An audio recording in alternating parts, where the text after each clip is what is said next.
The Akufo-Addo government has been commended by the business community for how seriously it is taking implementation of the national ID system, especially because of how positively it will impact the operations. The business owners, however, believe government could do more so their businesses can thrive.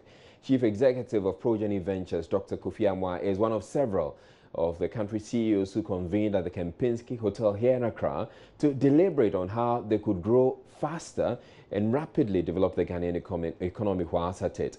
I sat with him and one other CEO, Philip Soa of AfriWave, together with Senior Minister Asafo Mafo for a conversation about what CEOs want from government. I first asked the Senior Minister to explain the Business Reporting Bureau concept the President wants to introduce to tackle corruption, one of the key issues hindering business growth.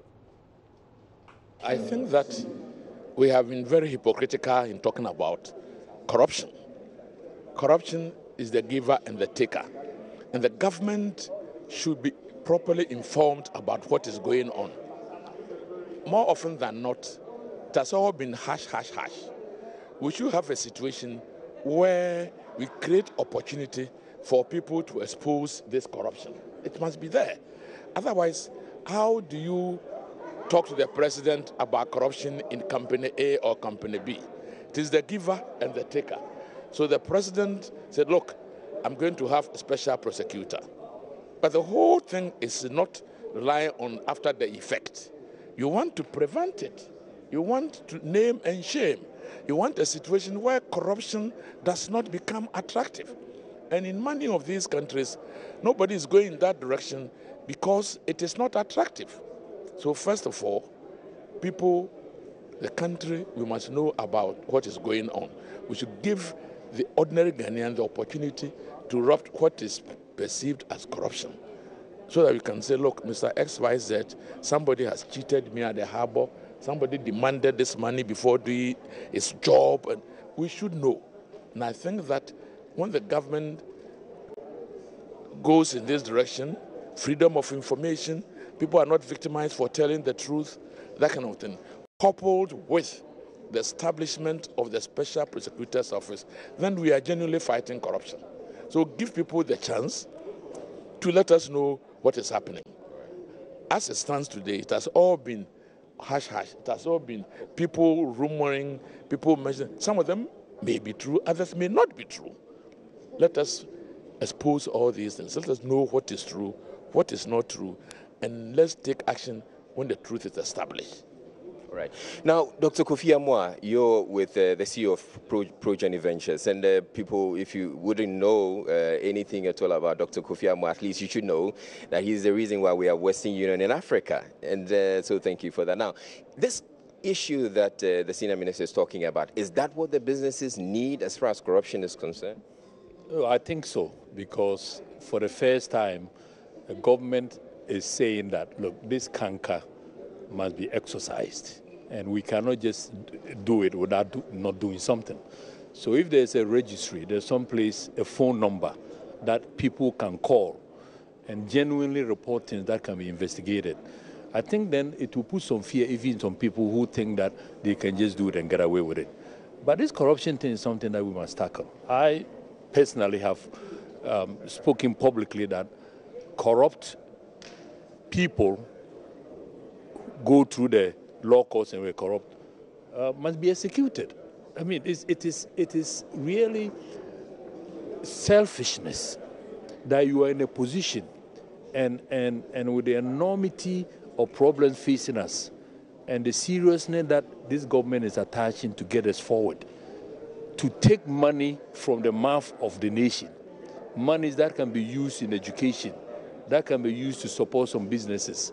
I think that you are an enemy of the nation, and we must eliminate you. Now, one of the things that the government has been talking about that it wants to do to enhance business or support businesses is the creation of or making sure that all Ghanaians have national IDs and also the digital addressing system. How would this be relevant to businesses? And by the way, Philip Soa is with AfriWave Telecoms. So how would this be relevant to businesses? I mean, the national ID system and national addressing system are incredibly important. Basically, to do business with anyone, you want to know that the person you're doing business with is who they say they are. And then you also need to know that they live where they say they live. And those are two key things that are important before you can either extend credit or extend any kind of facility to somebody. So it's critical for credit.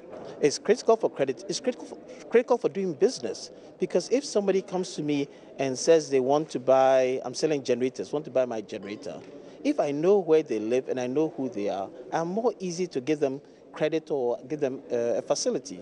But if they walk off the street, I have no idea who they are, and I have no idea how to get hold of them if they don't fulfill their side of the bargain. So it's very important to do business. All right. Now, one of the things that I would want to put to you is you have the senior minister here, and you have an opportunity to tell him what it is that business really need. There's always this saying, what women want. What do businesses really want from government? Well, I think it has been said over and over again that the private sector should be the engine of growth. And that statement, for me, is a very heavy statement, because it means that if the private sector succeeds, then our economy will be growing. But the reverse is also true, that if the private sector fails, then we have stunted growth. And this is what has been happening. So now, going forward, looking at the economic situation in Ghana, within which the private sector is prevailing, what are the bottlenecks that government can do something about? You tell us. Now, I mean, this government has already removed some nuisance taxes. It's helpful to the private sector and to the general population. But I think it needs to go a bit further. I think that we need to have import competition. What do I mean by that? It means we are import dependent. We are importing too many things. But if our local companies can make the same item competitively, then it will reduce the importation. And by so doing, our local companies will create more jobs for our people. And the monies that we'll be using to import these things will stay in Ghana, circulate within our economy, and through the multiplier effect, build more strength. I completely agree with Kofi.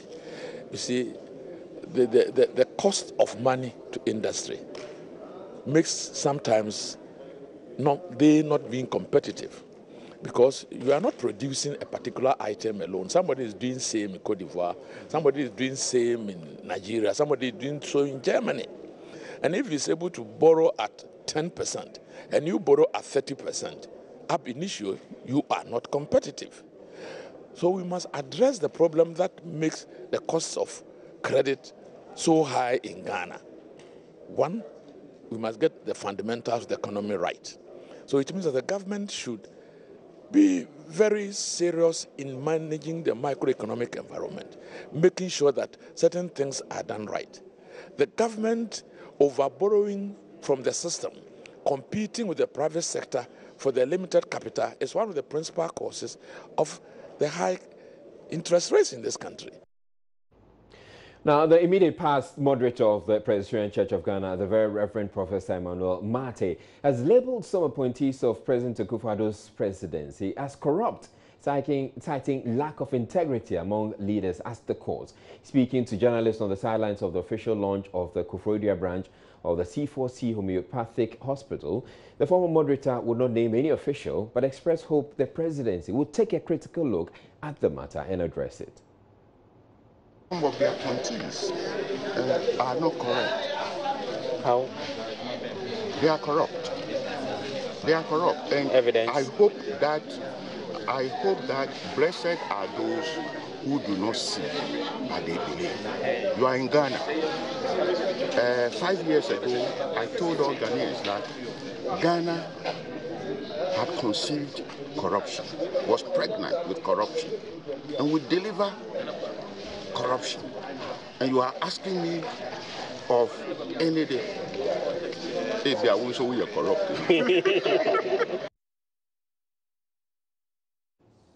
Well, Joy News has intercepted an investigative report which alleges that former Executive Director of the Ghana Census Authority, Dr. George Crensel, received a $1.2 million kickback from a contractor.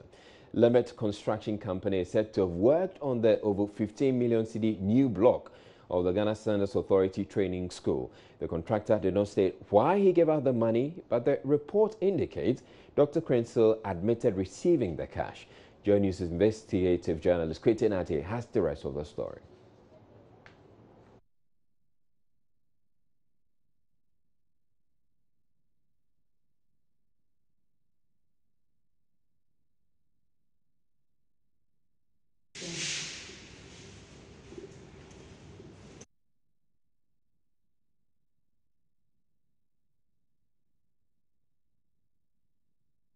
According to the report submitted by the Board of Directors of the Ghana Standards Authority to the then Trade Minister, Dr. Ekospio Gabra, the Executive Director, Dr. George Krenzel, took $1 million from the contractor working on the Ghana Standard Authority Training School on one occasion.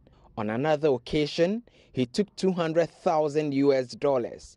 The report reads, and I quote, "The executive director admitted taking money from the contractor but refused to state how much, stating it was a sensitive matter," unquote. On July 2012, the Ghana Standards Authority awarded the 15.2 million cedi contract to Lemet Construction Company to build a new training school and hostel facility for the Ghana Standards Authority in Accra. Sources at the authority say the contractor, Johnson Tay, failed to meet the deadline for the completion of the project. Trade Minister at the time, Dr. Spio Gabra, ordered an investigation into the contract based on an anonymous letter from a management member of the authority. Dr. Gabra would not go on record but tells Joy News, "After I received the first anonymous letter, I called the executive director of the Ghana Standards Authority and quizzed him on the complaint. But when I received the second letter, I directed the authority to investigate the matter. I, however, wasn't able to take action because the report was submitted when I was leaving office." The then board chairman of the authority, Amadou Sorogo, also would not go on record but agreed to be quoted as saying, "A committee was set up at the instance of an authority. We finished our work as the chairman, we read it, we confronted people we needed to confront, and we sent it with a covering letter to the appropriate authorities with recommendations." When Joy News contacted the former executive director of the Standards Authority, he declined comment. The report revealed that the contractor provided materials and personnel to complete a 3-bedroom story building for Dr. Krenzel at East Legon, a suburb of Accra. The former executive director, however, denied the claim. He also denied he owns a hospital at East Legon, as revealed in the investigations. Reporting for Joy News, Kwete Nate, Accra. Now, on a follow-up visit to the over 15 million cedi project, Joy News discovered that some furnishing had been brought in to make the building usable, although not fitted yet. Reports indicate the initial plan to use the building as a training school may be changed, and that they're planning to now use it as a hospital. Here's what the interior of the building looks like now, at least the first floor.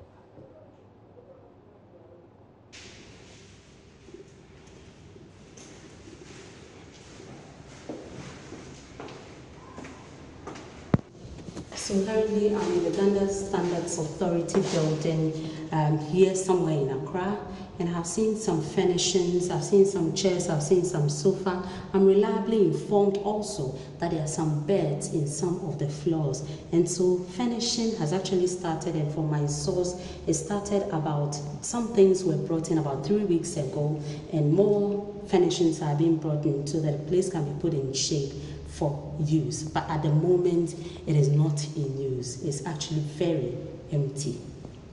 But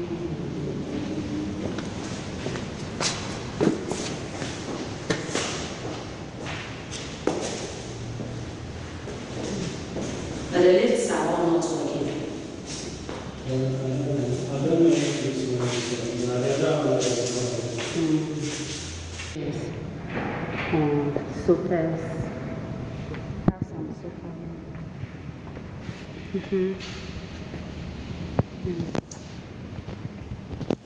The desks are upstairs.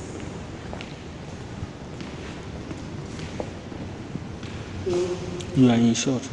Yeah, it's okay. Right, so you're watching Joy News, and we're taking a break, but we have more stories coming up. Please stay tuned.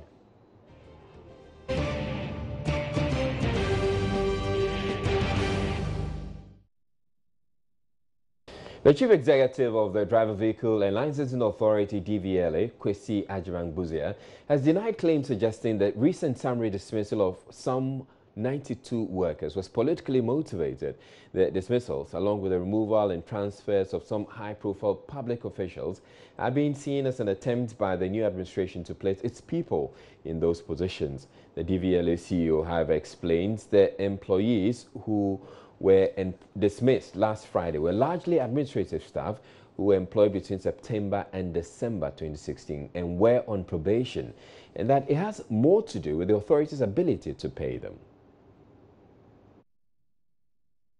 When you're under probation, the rules of engagement clearly states under collective agreement that you could leave or we could terminate your employment, if you will, at will. But we also had to give you either 14 days notice or a month's salary in lieu of. We looked at that. We made sure that even if you're under 6 months, you're not in a critical position and that we won't cut our noses to spite our face. We could let you go whilst we go ahead with our realignment on the human resources area. So those who were let go are basically those who were on probation and those who came in the December timeframe for the most part. So they're still under the 6-month threshold. There are those who feel that this may be politically motivated. I don't know your response to this, more especially when these people were employed right after the December general elections. I've heard that, and there's nothing further from the truth. When the December election happened, post that, elections were over. We are not looking at political judges at all. It has nothing to do with it. It had everything to do with financial sustenance. And so, yes, I've heard that interpretation. It cannot be substantiated. I've even heard that we are taking away 90 to bring 90 NDCS to bring in 50 NPP people. First of all, the arithmetic doesn't add up. I don't think that's what. This is a difficult place. This is a difficult decision to make. Whenever you have to let your employees go, I look at it this way. When one person is let go, you're probably looking at a 5 people impact. And so this was not a decision that was taken lightly. Stakeholders in the Tema Port Expansion Project have reached an agreement to part ways with recruitment agency Lene Services Limited after several complaints by the workers. The stakeholders made up of Meridian Port Services, the Maritime and Dock Workers Union, the Transport Ministry and leadership of the workers reached this agreement at a meeting on Monday. Kwame Yanka's report. Friday's meeting follows a similar one held last Thursday and Friday respectively to address the complaints and demands made by the workers.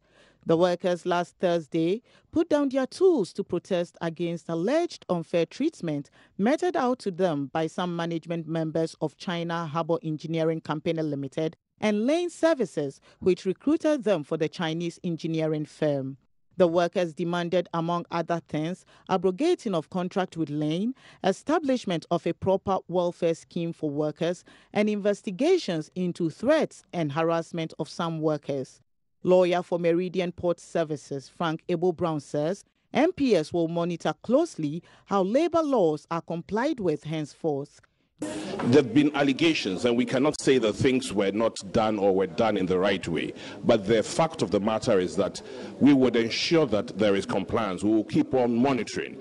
If there are complaints and now there's a worker representative coming forth to actually engage the company that they work with, we would ensure that there's proper stakeholder engagement and to ensure that things are done properly in accordance with law.